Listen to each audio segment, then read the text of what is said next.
Sir नाही पण वाटते का काहीतरी आपल्या बाबतीत असं होऊ शकतं? वाटतंय? किती इन्स्पिरेशनल स्टोरी सांगितली सरांनी आता. आणि जे हॉस्पिटलचा इन्सिडेंट सांगत होते सर, लिटरली माझ्या डोळ्यात पाणी आलं आता, कारण ह्या इन्सिडेंटचे आम्ही सगळेजण साक्षीदार आहे. जे सरांनी आता एंडला सांगितला, कदाचित तेवढा वेळ नसल्यामुळे त्यांना एक्सप्लेन करता आलं नसेल, पण फार भयानक परिस्थिती होती. त्यातून जे सर बाहेर आले याचं एकच कारण आहे अशोक सरांचे विचार, एकच कारण. तर माझं नाव तानाजी अवताडे, बाय प्रोफेशन मी मेकॅनिकल इंजिनियर आहे. बऱ्याच लोकांनी माझं स्पीच ऐकलं असेल अगोदर, बऱ्याच लोकांनी मला युट्यूबला ऐकलं असेल, त्यानंतर काही माझ्या मीटिंग अटेंड करत असतील. पण कधी कधी असं वाटतं ना की एज्युकेटेड लोक फार गोष्टी असतात, हे समज तसाच होतो मी पण.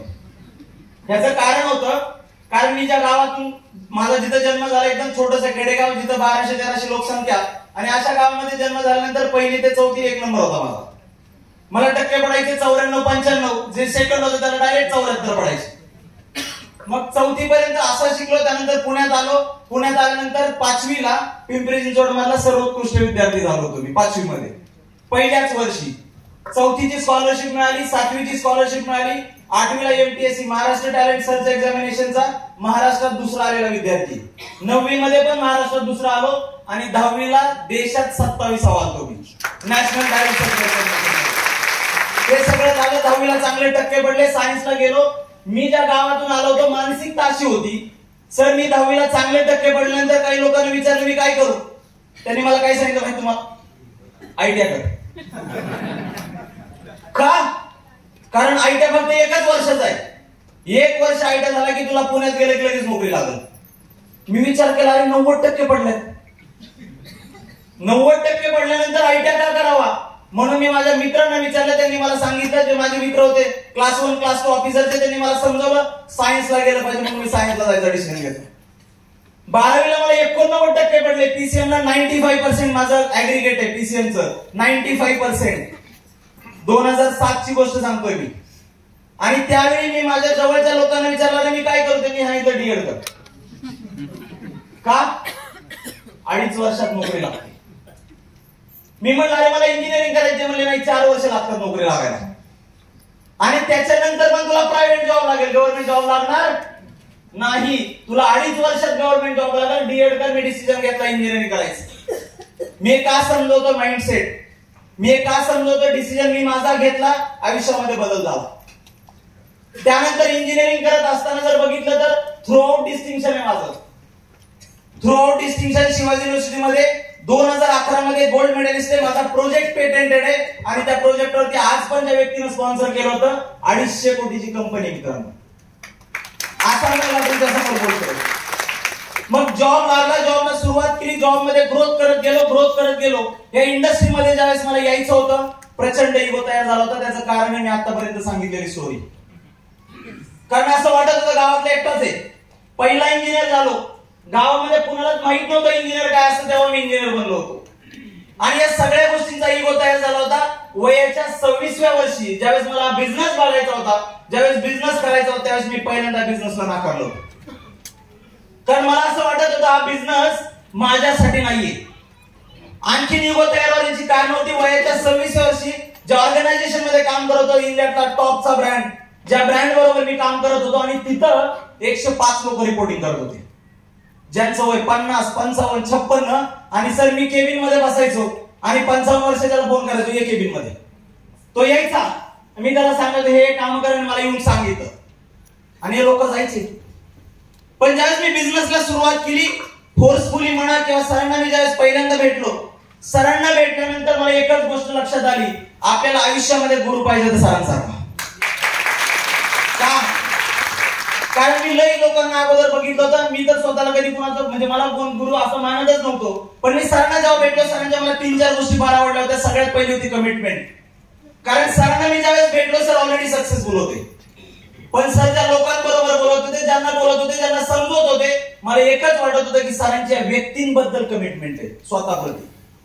आणि म्हणून त्यानंतर बघितलं सरांचं कम्युनिकेशन, सरांची लिडरशिप, सरांनी बनवलेलं लोकांचं आयुष्य, हे सगळं बघून मी ज्यावेळेस बिझनेस करायचा डिसिजन घेतला मित्रांनो, बिझनेस करायचा डिसिजन घेतला, करायला सुरुवात केली, तिथेही माझा इगो वाढवायचा. इगो वाढवा काय येत होता? कारण मी केबिन मध्ये बसून लोकांना बोलवून घेतलं तरी लोक यायचे सोनो.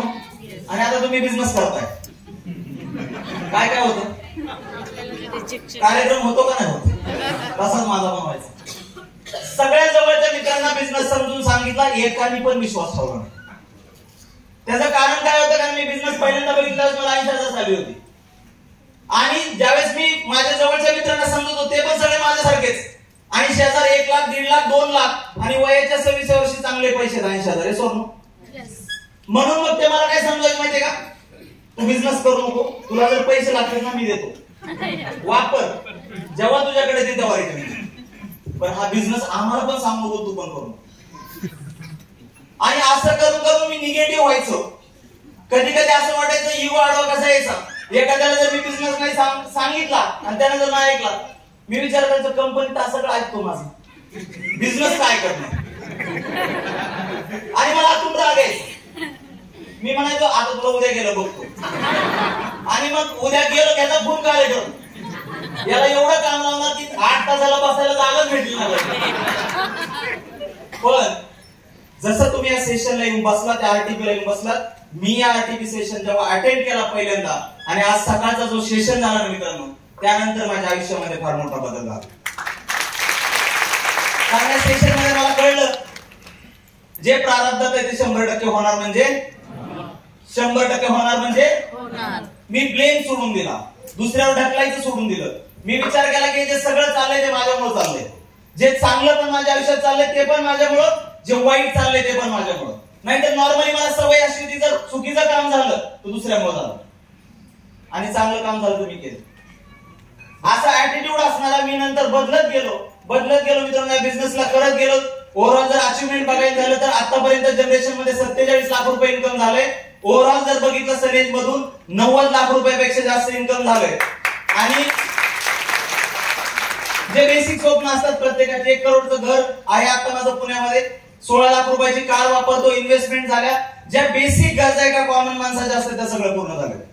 बेसिक गरजा मला एक कळलं, या बिझनेस मध्ये आल्यानंतर आपण पैसे कमवत असताना अनेक लोकांच्या घरी पैसे जातात. हे सोडून आणि आज माझ्या टीम मध्ये जवळजवळ 7 ते 8 लोक कार वापरतात. माझ्या टीम मध्ये आतापर्यंत 40 लोकांनी फॉरेन बघितलंय. माझ्या टीम मध्ये आज 10,000, 15,000, 20,000, 50,000, 1 लाख रुपये कमावणारी यंग जनरेशन काम करते. आज कितीतरी सेटल्ड लोक आहेत जे माझ्या बरोबर काम करतात.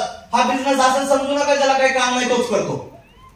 ऑलरेडी सेटल्ड लोक पण या बिझनेस मध्ये आहेत. तुम्ही आता बघितलं असेल किती जण आहेत इथे इंजिनियर वगैरे, इंजिनियर, डॉक्टर, हायली प्रोफाईल आहेत ना. भरपूर लोक बिझनेस करायला लागले, कारण जनरेशन प्लॅन मध्ये फार मोठी ताकद आहे मित्रांनो. जे आपण हेल्थ, वेल्थ, हॅपीनेस बद्दल बोलतोय, हेल्थ मिळाली, पैसा मिळाला आणि आम्ही सगळेजण फार लकी मानतो की डॉक्टर अशोक तुर्मन सरांसारखे मेंटॉर आम्हाला मिळाले. या सेशन मधून जो बदल घडत गेला, आज असं कोणी जर मला नाही म्हणलं तर म्हणतो ठीक आहे, नो प्रॉब्लेम, काहीच प्रॉब्लेम नाही. पण हा बदलायला वेळ लागला. तुम्ही आज पहिल्यांदा सेशन अटेंड करताय, बरेच जण एकाच सेशन मधून बदल नाही होणार मित्रांनो. कायमस्वरूपी या सिस्टमला कनेक्ट व्हायला लागेल, कायमस्वरूपी सिस्टमला कनेक्ट व्हा. आणि आमची गॅरंटी आहे स्टेजवर ना, ESCSI ला फॉलो करा. ESCSI सिस्टम, तो अशोक सर आणि त्याचबरोबर सरीन जी काही कंपनी आहे, या सगळ्याला जर तुम्ही प्रॉपरली फॉलो केलं, सिस्टम मध्ये आला, 3 वर्षामध्ये करोडपती बनू शकता. 3 वर्षात.